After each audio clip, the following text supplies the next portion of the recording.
When William handed me the breakup fee for the 19th time, I finally agreed. The girl he held dear was making a fuss about wanting a title. She couldn't wait any longer. Neither could I.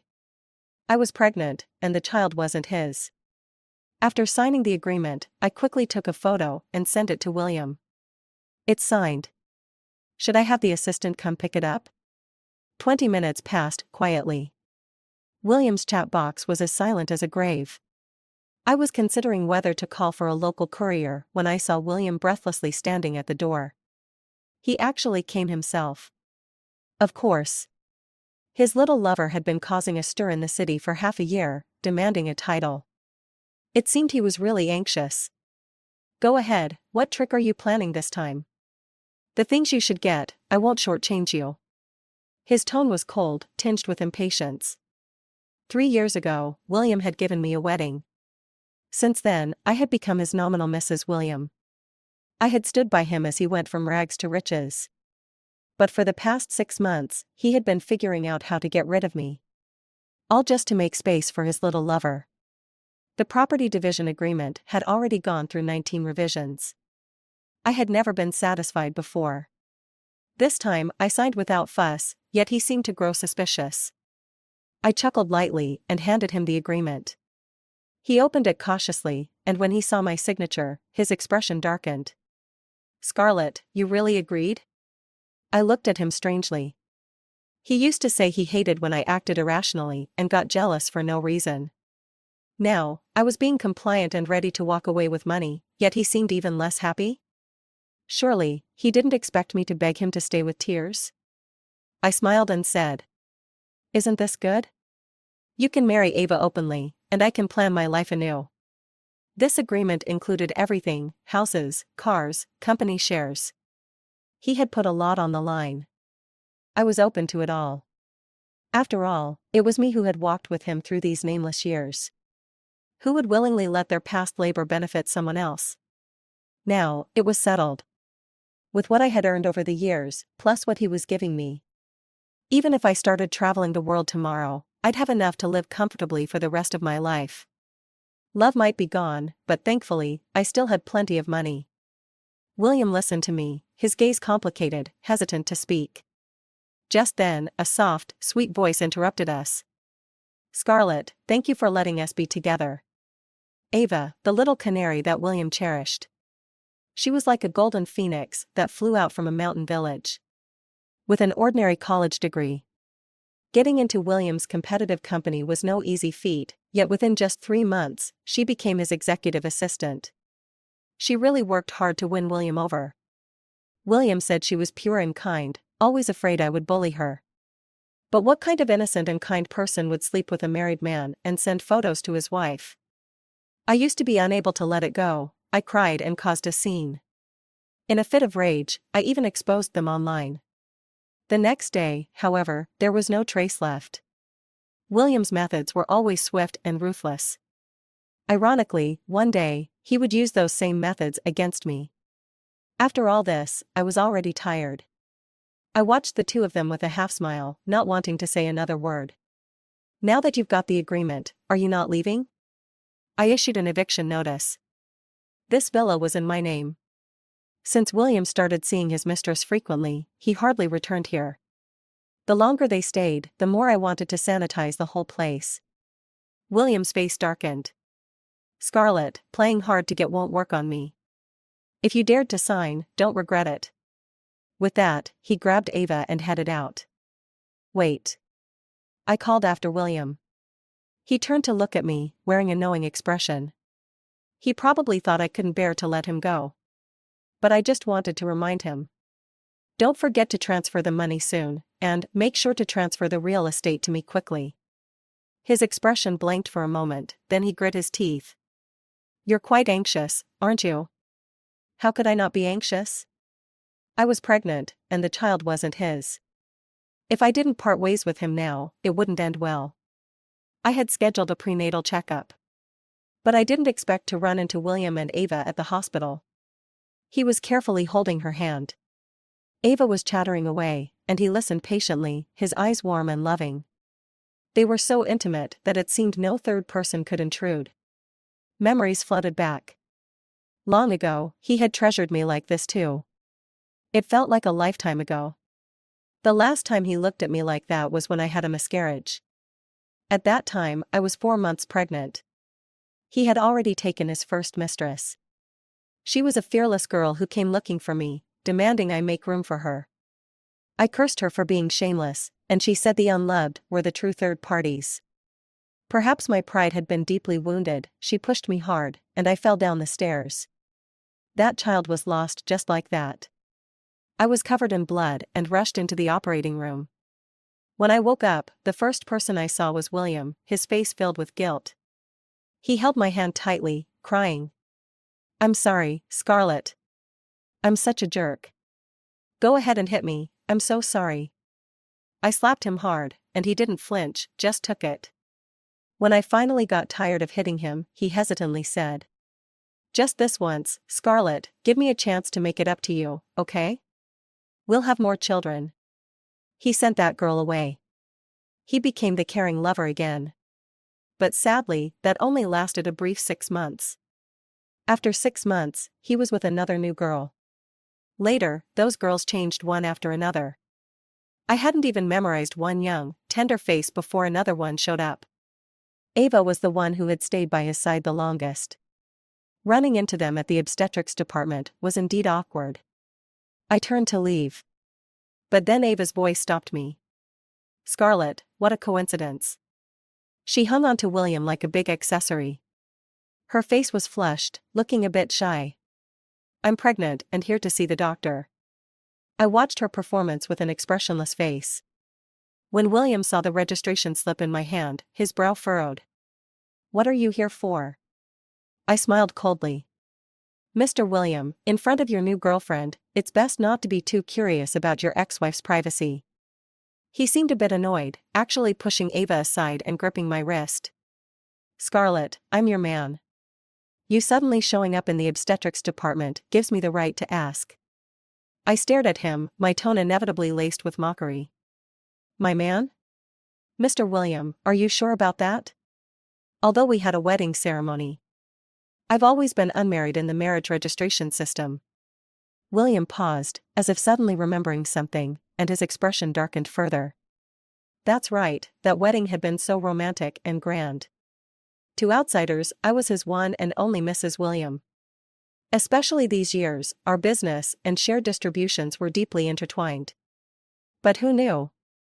In reality, we had never registered our marriage. Legally, we weren't husband and wife. Whenever I urged William to get our marriage license, he was either going to a meeting or off on a business trip. His time was always so precious. So precious that he couldn't spare even half an hour in 3 whole years to take me to get a marriage certificate. But when it came to breaking up, we tore each other apart over money and power distribution, making it public knowledge. He gripped my wrist so tightly it hurt, yet he wouldn't let go. Fortunately, it wasn't long before my name was called. "Please, patient Scarlett, proceed to examination room 5. Only then did William reluctantly release my hand. I immediately passed him and Ava, entered the exam room, and locked the door behind me. I ignored William's extremely dark expression completely. After the doctor carefully reviewed my test results, he gave a few instructions. He even told me to bring the father of the child next time. "He's dead." That statement hit like a thunderclap. The doctor, who had been focused on filling out the case, quickly looked up, his eyes filled with sympathy. He switched to a comforting tone, telling me to take care of myself. I cooperatively put on a sorrowful expression. "Maybe it's due to early pregnancy, but I've been feeling quite sleepy. After returning from the hospital, I've been sleeping nonstop. In my drowsiness, I had many dreams. At first, I dreamed I had just graduated from college, right when William's family went bankrupt and he was left homeless. We were crammed into a tiny rented room. He held me close, wrapping me in his down jacket, resting my head against his heart. "Scarlett, once I have money, I won't let you suffer anymore. I'll hire at least 5 people, one to cook for you, one to do your laundry, another to make your bed." His vigorous heartbeat echoed in my ears. His sweet words made my face flush. I naively believed that his love could conquer all.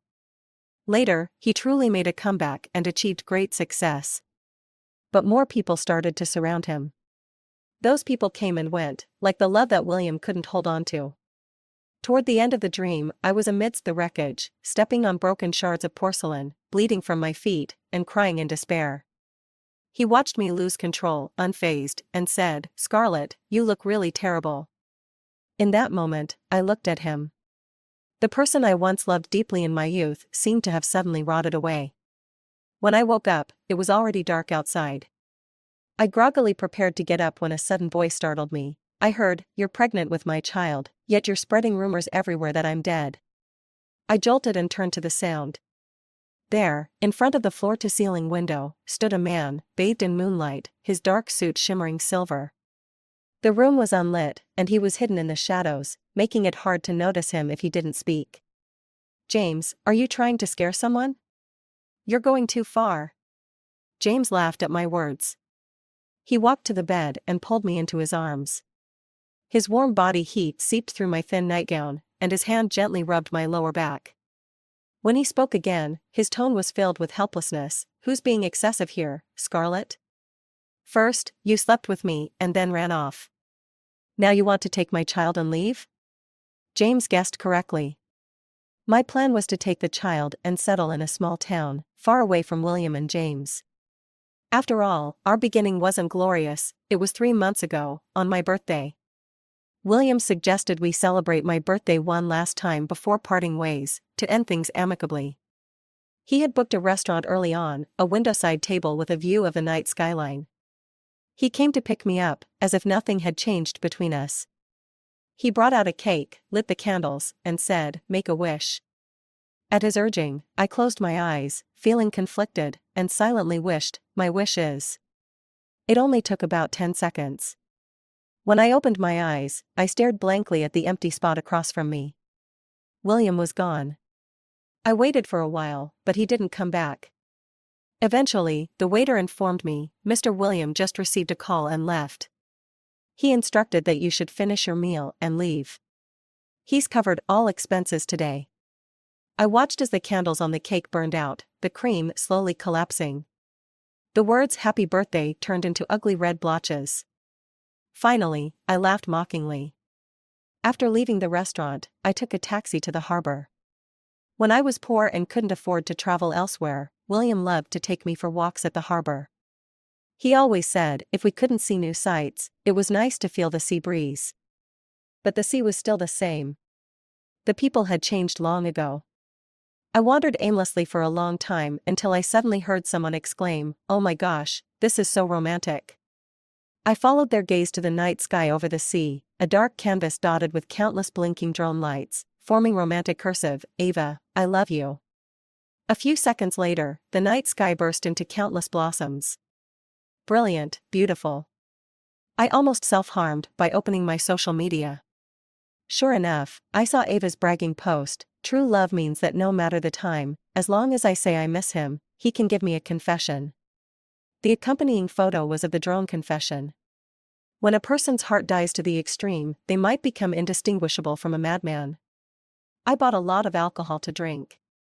There were too many people by the seaside, and William and Ava were together, surrounded by oblivious passers-by, completely unaware of me. I watched them for a long, long time. Until I noticed that my surroundings were filled with empty bottles, and my vision started to blur.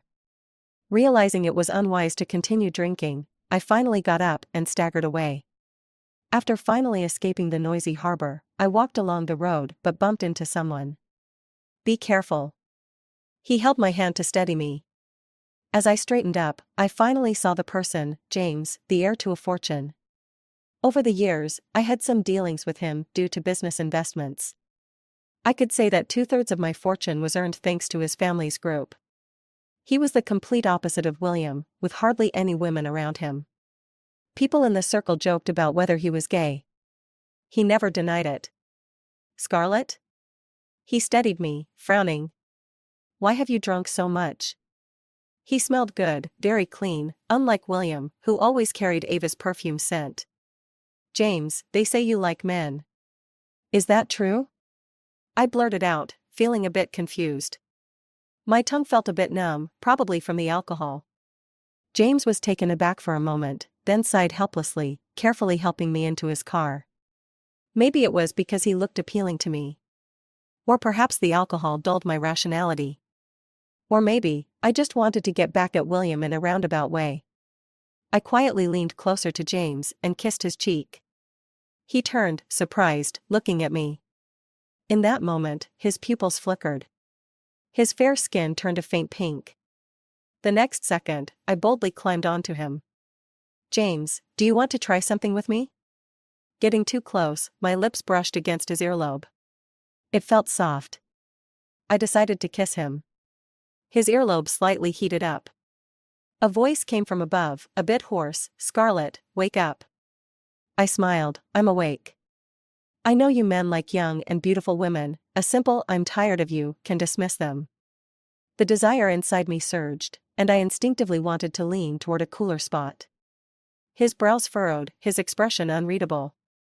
I tilted my head again, seeking another kiss. This time, he didn't dodge. His lips were cold, with a refreshing mint scent. It smelled wonderful. The kiss was intoxicating, and I felt like I was about to suffocate. But he held my head with one hand and my waist with the other, forcing me to continue. The car's partition rose at the right moment, sealing us in a private space. Finally, he released me, his voice even hoarser, "Scarlett. I don't like men. And I don't like the very young." Huh? His reflexes were so slow. After kissing, why say that? The alcohol wasn't enough to make me black out, but my mind was indeed a bit cloudy. Before I could think it through, James had already started the car. Soon, we arrived at the destination. James carried me from the back seat, crossing the villa's living room and quickly going upstairs to the bedroom, gently placing me on the bed. Standing above me, he watched as I lay there. My eyes were fixed on his lips, the ones I had just kissed, moist and glistening. They were a bit swollen, red. Looking down, I noticed he had unbuttoned two of his shirt's buttons. His collarbone was exposed, making him look like a seductive male fairy. He smiled slightly, holding my hand and slipping it under his shirt. "Scarlett, do you want me?" "I want." After receiving my answer, James leaned down and kissed my lips. Unlike the previous kisses, this one was deep and intense, as if to release his strong possessiveness. The heated kiss traveled down. "Scarlett, do you like it?" My face was burning, and I could only cling tightly to James. At first, I bit my lip, refusing to answer. But eventually, under James's onslaught, I succumbed. I buried my face in his neck, sobbing, "I like it." He kissed me in satisfaction. In the end, I fell into a deep sleep in his arms. When I woke up the next day, he was already gone. I understood the meaning. He must be someone who avoids trouble. Just as well, I also wanted to avoid complications. Since he left, I naturally had to pretend nothing had happened. It was better for both of us this way. So I ran away and deleted all his contact information, cutting ties completely to avoid any awkwardness. As for business, I'd let my subordinates handle it, just keep things professional. After that, I hadn't seen James again. Until a few days ago, when my period was late, I suddenly remembered, after that night, I hadn't taken the morning after pill. I secretly bought a pregnancy test.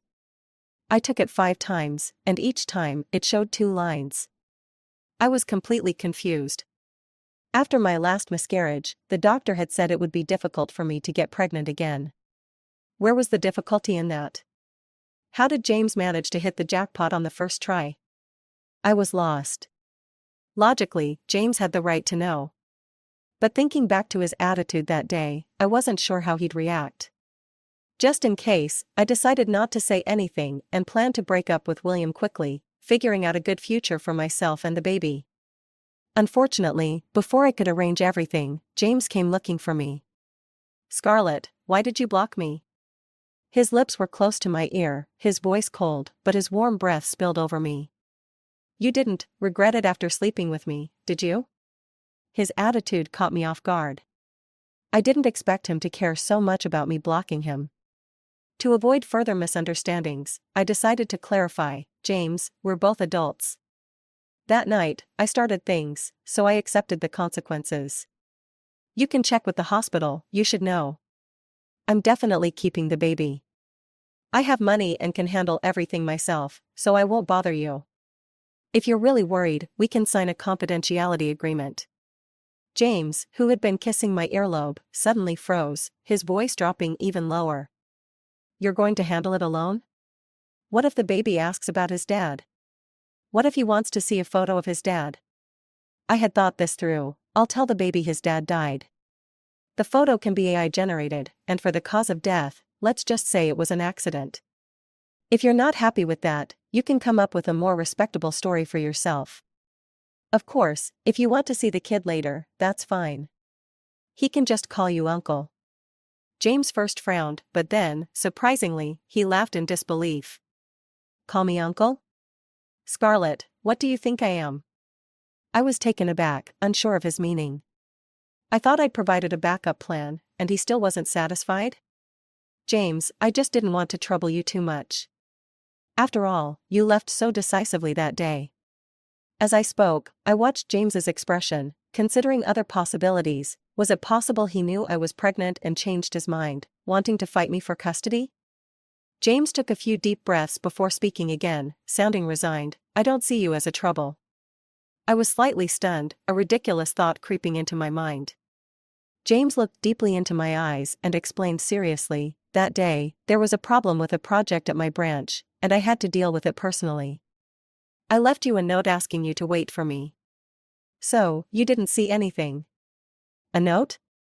I hadn't seen one. In this tech-savvy age, who writes notes? Besides, I was so embarrassed that I just wanted to escape. I had no time to check for notes. James continued, when I finally tried to contact you, I found out you'd blocked all my numbers. Scarlett, do you really see me as someone to be ashamed of? I laughed awkwardly. That's a bit much. But we can't just sleep together and then get married, right? He looked down and asked, why not? I widened my eyes in disbelief. Are you serious? James, do you really like kids that much?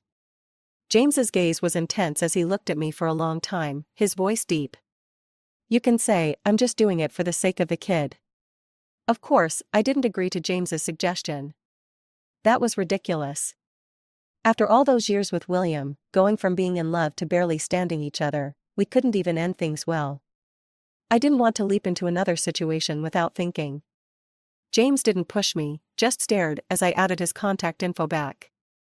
He also insisted I let him know when I went for prenatal checkups. I frowned. Is that really necessary? Maybe it was just my imagination, but there was a strange tension in his smile. Didn't you say I like kids? A person who likes kids wouldn't let you go to checkups alone. Fine. I respected his rights as the biological father.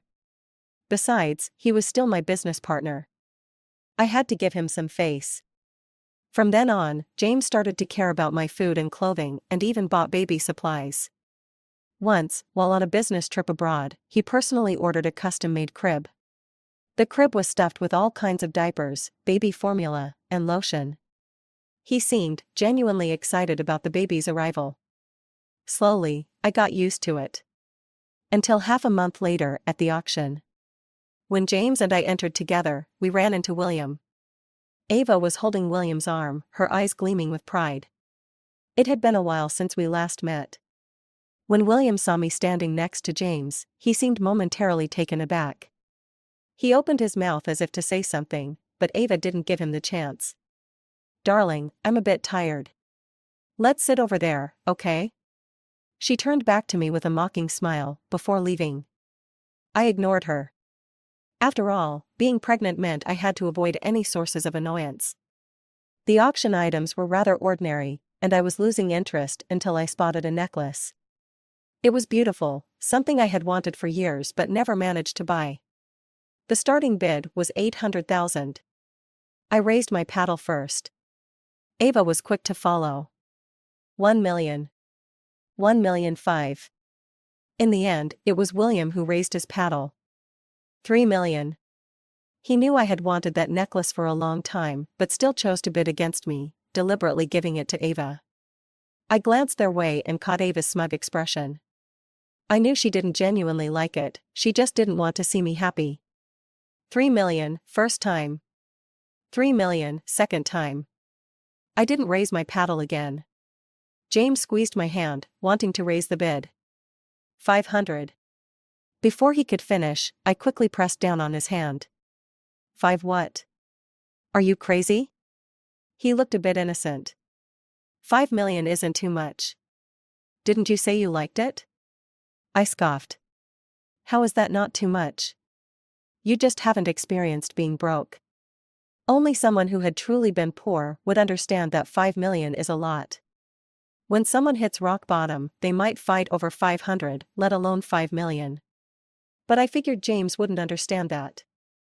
I shook my head. Let's not argue over this. I don't like losing money. William's 3 million is already way over the necklace's worth. If he wants to be a fool, let him. After all, the property settlement agreement had long been signed by William. Any money he spent now came from his share. 3 million might not seem like much, but every little bit adds up. I'd prefer he kept spending until he was broke. 3 million, third time. Sold. With the auction hammer falling, it was final. After it ended, the crowd began to disperse. Ava deliberately walked by me, starting to brag. Scarlett, are you mad? It's all William's fault. He didn't care when he saw I liked it. I'll let you borrow it to look at. William silently watched the scene. He certainly spoiled Ava, letting her dance in front of me time and again. I forced a smile. No need, I don't like it that much. If you want it, go ahead. After all, what good can come from something you've set your sights on? I shot a pointed glance at William beside her. William's expression visibly darkened, and he snapped. Scarlett, how did you end up like this? It's just a necklace. Is it really necessary to be so bitter? I'll buy you a new one if it matters so much. I looked up, taken aback, then fixed my gaze on him. No need. Like you said, it's just a necklace. I'm not lacking anything. William hesitated, as if recalling something. I'm a jewelry designer. When he started his company, the first big break came from me selling my design rights for $1 million. He had held me tight with red eyes, promising to buy me lots of jewelry in the future.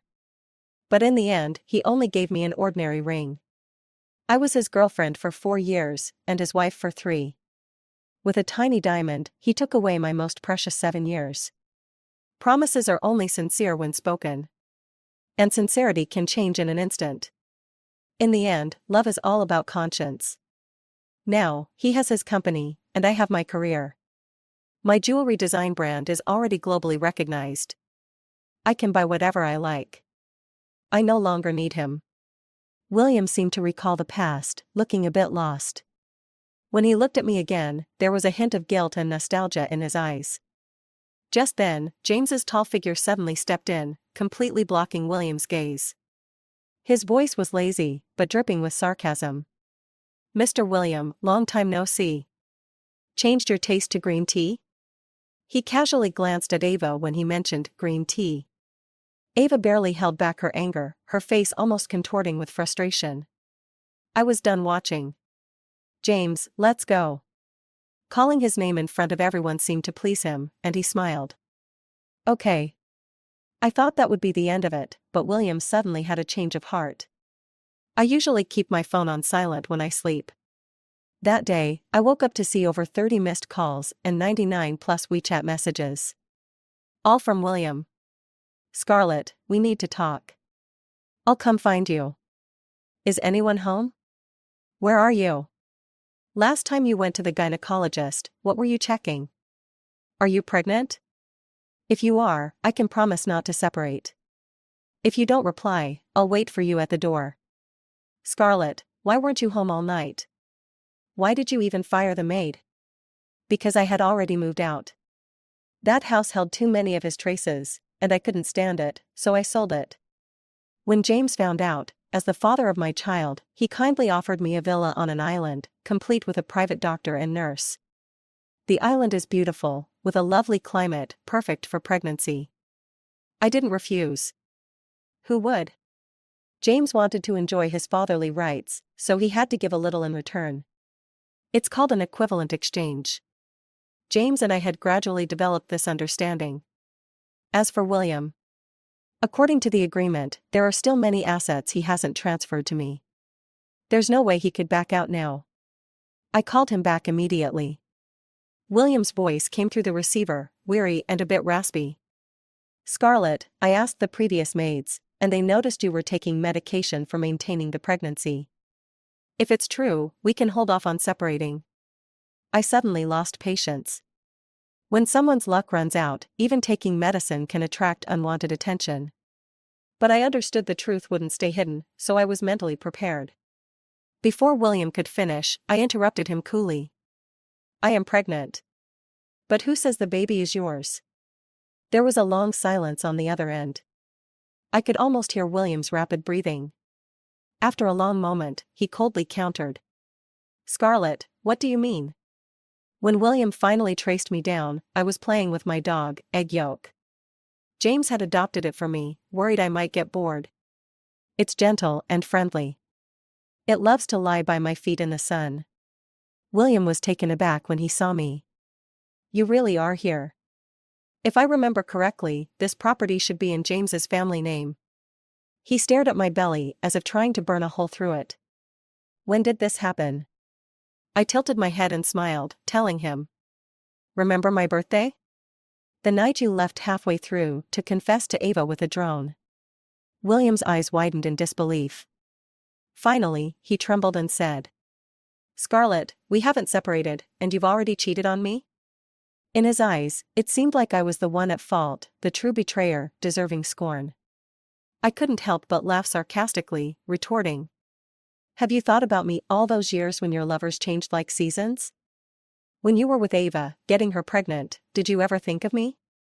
He knew he was in the wrong and had no arguments. Standing there for a long time, he reluctantly uttered. Scarlett, give up the child. Let's stop the drama. I'll go with you to the civil affairs office, and we can get married and live a good life, okay? I was so angry I laughed, staring unblinking into his eyes.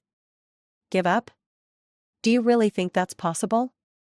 I've had a miscarriage before, and the doctor said I might not be able to have kids again. Do you remember why I miscarried? What right do you have to decide the fate of my child? His body shook, and pain flashed in his eyes. Fine, then have the baby. When your health is better, we can have our own child, how about that? I felt like I was hearing the biggest joke. I couldn't help but look at him like he was crazy. Do you even hear yourself? With red-rimmed eyes, he made one last concession. Scarlett, for you, I can accept this child. Just then, a low chuckle came from nearby. It was James. He loosened the top button of his shirt and began with a lazy sneer. Trying to have my kid call you dad? William, do you deserve that? Suddenly, the atmosphere became tense. When William saw James, it was as if his anger had been ignited, and he lunged forward. James? It's you. Unfortunately, he didn't get the chance to clash with James, as the bodyguards quickly restrained him. He seemed to forget whose home this was. With red eyes, William struggled against the bodyguards, trying to confront James. But reality was harsh, and with a simple push, he fell to the floor. James merely sat on the couch, legs crossed, expressionless, his face as cold as ice. Are you leaving on your own, or should I have someone throw you out? I was a bit surprised. Though James held a prestigious position, his poise was always praised. Even when facing a business rival, I'd never seen him lose his cool. This was the first time I saw him this angry. And William had come alone, despite his reluctance, it was futile. Looking defeated, he stumbled to his feet and handed me a box. I didn't open it, I guessed it was the blue velvet box. It was the necklace Ava had stolen, the one I had longed for. He lowered his head and told me. Scarlett, at the auction that day, I didn't really want to take your favorite thing. I just wanted to make you jealous, to get you to soften up. I got the necklace back, I'll make Ava give up her child. You love this necklace, right? Let's get back together, okay? Yes. I once loved it so much. He knew perfectly well, but still sided with Ava, using it to humiliate me. He also knew how much it tore me apart every time I cried and fought with him. Yet, he kept hurting me over and over again. I spoke calmly. I don't like it anymore. The necklace, or you. I don't like either of you anymore. William's face turned deathly pale. Scarlett, stop being so stubborn, okay? Do you really have the heart to leave me? I couldn't help but find it laughable. Back then, it was him who hurt me the most. And now, how could he act like he was the victim? I looked at his reddening eyes, pulled my clothes out of his hand, and said seriously. William, you're the one who destroyed everything. If we're breaking up, then let's do it completely. Don't make me lose even more respect for you. 3 days later, William and I were at the notary office, finalizing the property division. William looked haggard, with dark circles under his eyes, clearly not having slept well. But now, whether he was doing well or not had nothing to do with me. At the moment we parted ways, it seemed like William had something to say to me. But before he could speak, Ava suddenly showed up. Her usual mask of gentleness was gone, replaced by anger and frustration. William. She's already pregnant with someone else's child, so why are you giving her so much? I thought you were just going to give her a breakup fee. But you even transferred that $80 million villa to her? Have you even thought about me and the baby I'm carrying? I frowned slightly. Ava probably didn't know that what William gave me wasn't just a simple breakup fee. Every business deal he made, every dollar he earned, I had a share in. Without me from the start, he wouldn't be where he is today. I was only getting what I rightfully deserved. And besides, Ava was being a bit too impatient. William was the kind of person whose passion came in waves, but was always short-lived. She dropped her sweet, loving wife act way too fast. That's never a good thing. Scarlett, don't think you can take advantage.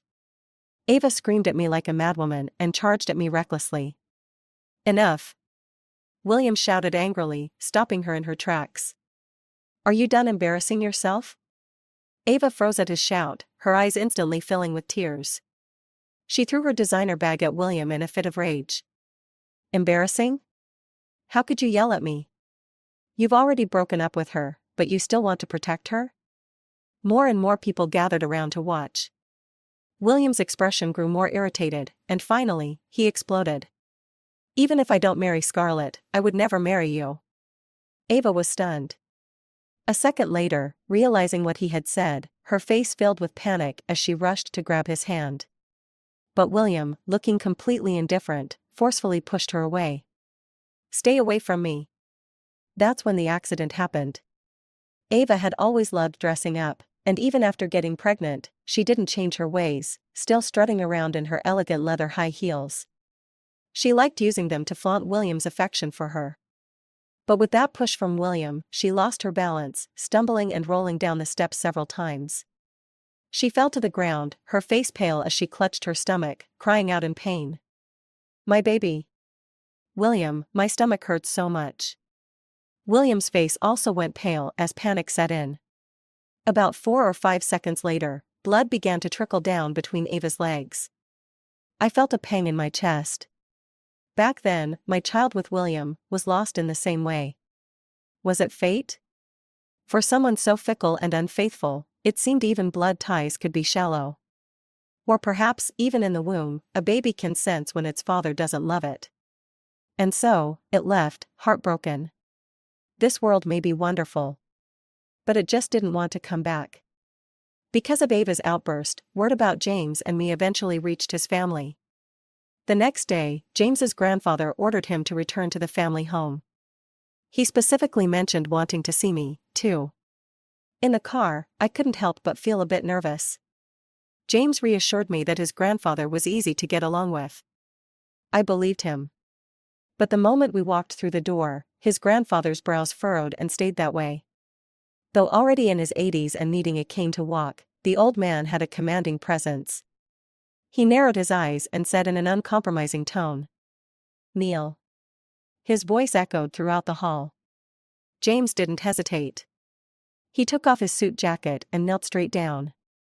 Even I was so shocked I trembled slightly. Wait, does this mean? I have to kneel, too. My mind was full of questions. But then, James's grandfather saw me, and his attitude shifted in an instant. He smiled warmly and walked over to me kindly. Don't be nervous, child. Sit down, Grandpa's not a bad person. I just want to give this brat a lesson for bullying you. You just sit on the sofa and watch. I was utterly confused as the housekeeper helped me to a seat. When James met my eyes, he gave a slight smirk, as if to tell me not to worry. It seemed like he was used to kneeling and could handle it. But I still overestimated him. Because the next second, he said, Grandpa, Scarlett's sitting. Can I stop kneeling too? That did it. The moment he spoke, his grandfather's temper flared. Without a word, the old man picked up his cane and smacked it against James's back. You rascal. You've got the nerve to talk back? Have you forgotten the family rules? I introduced you to so many women, and you refused to meet any of them. And now, you go and sleep with a good girl. What a disgrace to the family. With every word, the old man hit harder. I was stunned by the scene in front of me. In this day and age, there were still families who used such strict discipline? James, who had such an impressive reputation outside, was now kneeling here obediently, taking a beating. I tried to speak up for him. Grandpa, actually, this wasn't James's fault. I had been drinking that night, and I made the first move. But before I could finish, James's grandfather interrupted. Don't defend him. So you were drunk, but what about him? If he hadn't had bad intentions, would any of this have happened? He clearly took advantage of you. Just watch how I teach him a lesson. The old man was serious about punishing him. After about 10 more strikes, I could see blood starting to seep through James's white shirt. I hurried to stop the cane. You can't hit him anymore. James's grandfather didn't listen and tried to grab the cane back. In the midst of the struggle, James, who had been kneeling obediently, suddenly stood up and shielded me. Grandpa, you can hit me, but don't push Scarlett. She's pregnant. At that, James's grandfather froze, his hand suspended in midair. After a few seconds of shock, his eyes suddenly lit up. A baby? Are you saying I'm going to have a great-grandchild? James paused for a moment. Didn't you already know she's pregnant? You called me back to scold me, didn't you? James's grandfather shook his head in confusion. It turned out he had only heard bits and pieces of the story and didn't know I was already carrying James's child. I had come to James's family, prepared to negotiate custody of the baby.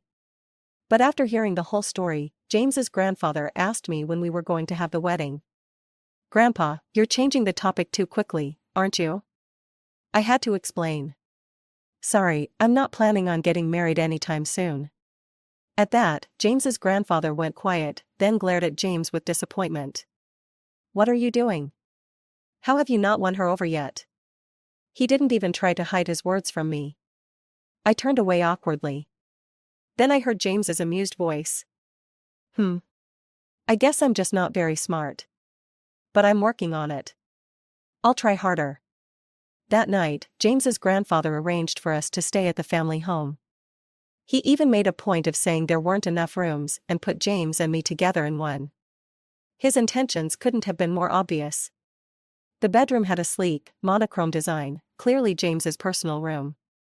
James took off his blood-stained shirt and asked me to help him apply medicine. His skin was pale, making the bruises and cuts look even more striking. I took the ointment and carefully applied it to him, my fingers brushing against the skin on his back. His body felt warm, almost feverish. Suddenly, James spoke in a hoarse voice. My grandpa's always hoping I'll get married. He's a bit overenthusiastic, so don't take it the wrong way. I softly responded with an to show I understood. Old folks often just wish for a big, happy family. After finishing with the ointment, I let out a long breath. I casually glanced around the room. Suddenly, a pair of cufflinks on the shelf caught my eye. Why do they look so familiar? As if possessed, I walked over, picked them up, and my heart pounded with disbelief. James, why do you have these cufflinks? James' gaze flickered to the cufflinks, then settled on my face. After a few seconds of silence, he lowered his eyelashes slightly. You gave them to me. I stared at him in shock. How could that be? I sold these cufflinks 8 years ago.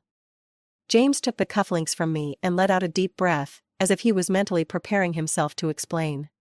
8 years ago, a girl was selling these at a stall outside the university.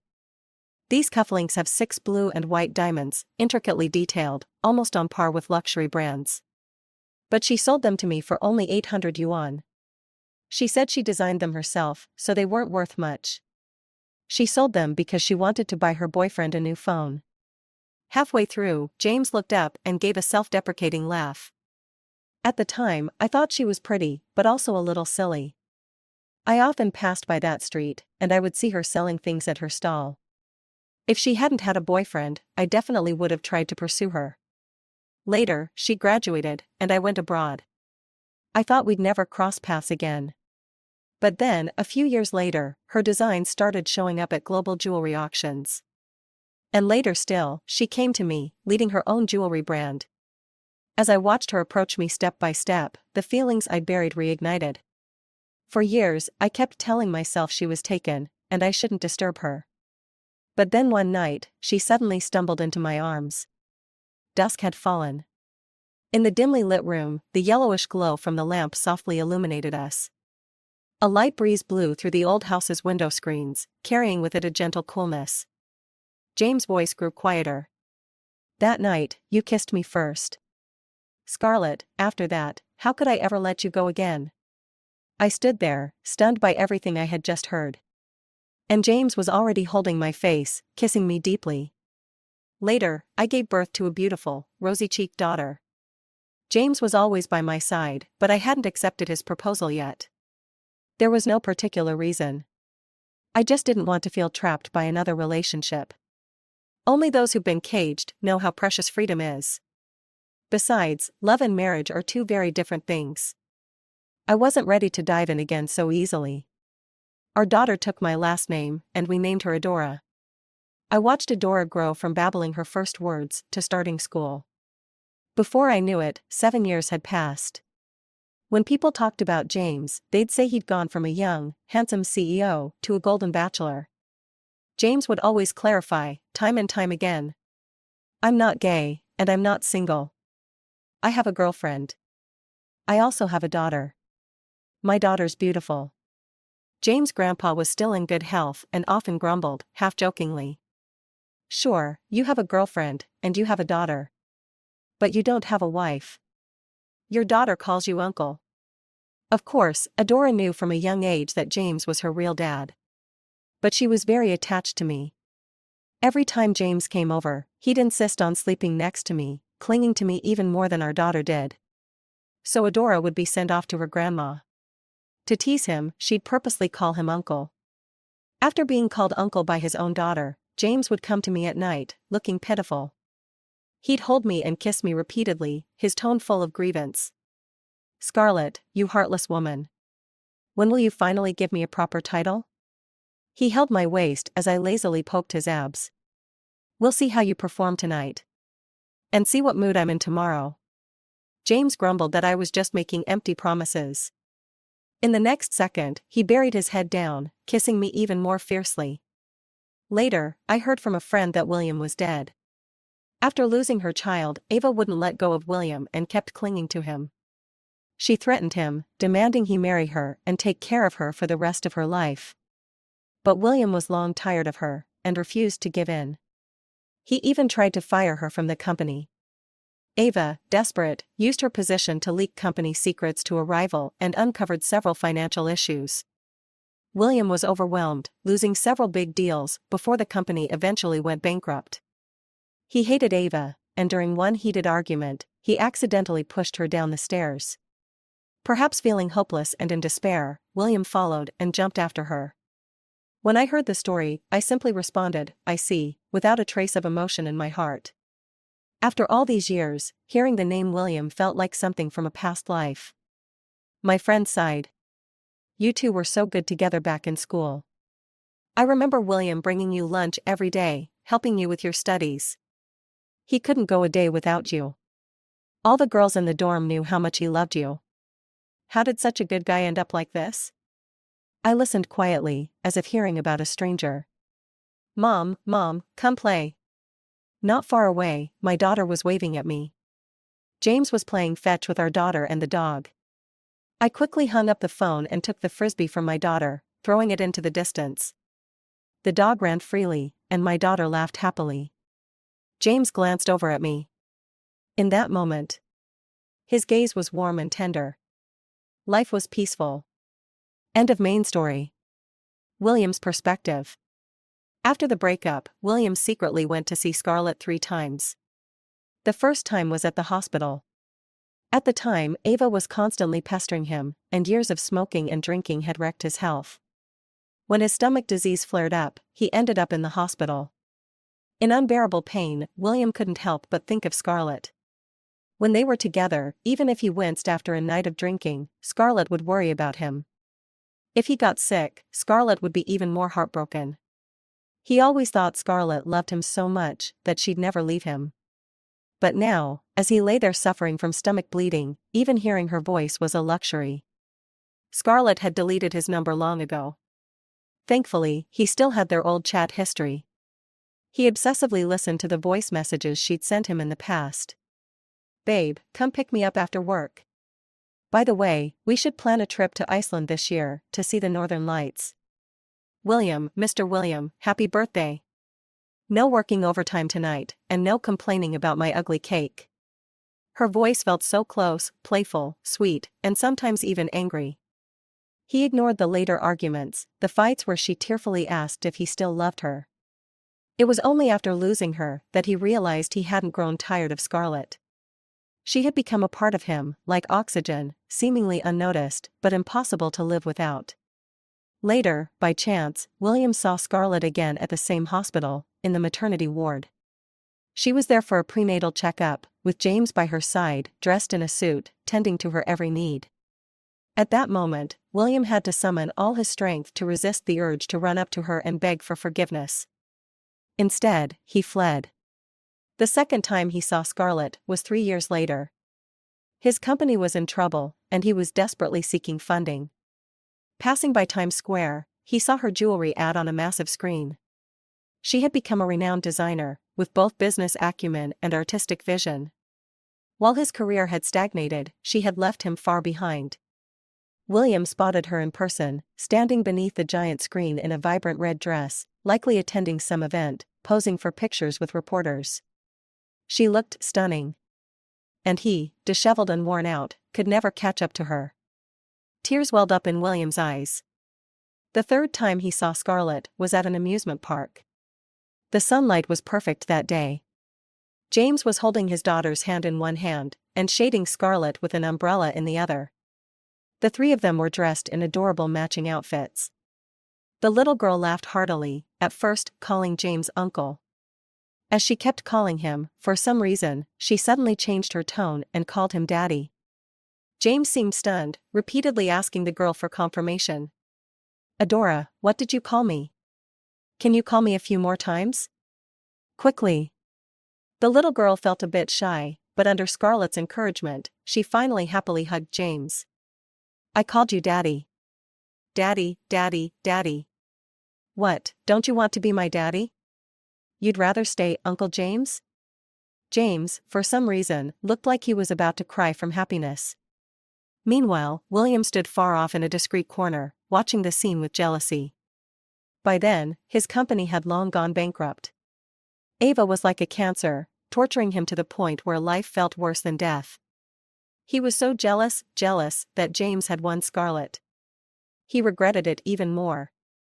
If he hadn't given in to temptation back then, the one holding Scarlett's hand now would be him. They would have a child together, and they too would be wearing matching family outfits. If only there was a time machine in this world, how wonderful that would be. Then he could travel back to the time before he hurt Scarlett. She would still be his Scarlett.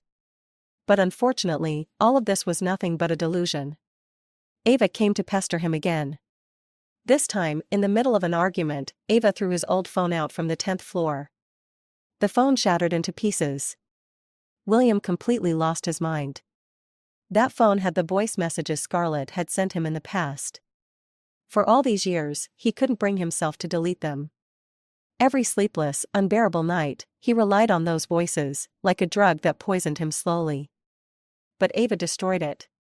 In that moment, all his sanity was consumed. He pushed Ava down. "Go to hell," he said to Ava. And to himself. As her body fell, the rushing wind whistled past his ears. "Scarlet, if I am gone, will you think of me occasionally?" "Forget it, just forget it. END.